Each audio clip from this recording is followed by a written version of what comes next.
Welcome to the last breakfast. Please enjoy the video. You begin by preparing the vehicle and tools, safety first. Disconnect the intake hose or remove the air filter so smoke can enter the intake tract. Attach the smoke machine to a vacuum port, intake nipple, or throttle body adapter. Use a soft clamp to seal. Once connected, verify engine is off and battery secure. You want controlled, gentle smoke pressure. Start the smoke machine at low flow to avoid forcing smoke through small passages, and watch the intake and vacuum lines for the first visible leaks. Now you methodically inspect the system.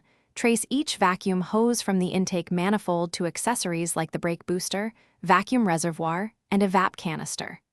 Make sure to gently move hoses while observing. Small cracks will reveal intermittent puffs.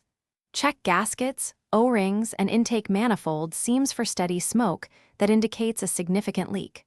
Once you locate smoke, mark it and temporarily seal with plumber's tape or a clamp to confirm the leak source. Keep the smoke low and controlled to avoid masking smaller leaks. Finish by replacing the damaged hose, tightening clamps, or replacing a gasket, making sure mating surfaces are clean before reinstalling. Once repaired, reattach the smoke machine and run the test again to verify no visible smoke escapes. This confirms a successful fix.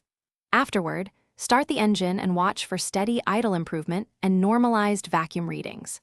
If smoke test shows nothing yet symptoms persist, use a vacuum gauge or a safe spray test around suspected areas to catch very small leaks. That troubleshooting step often.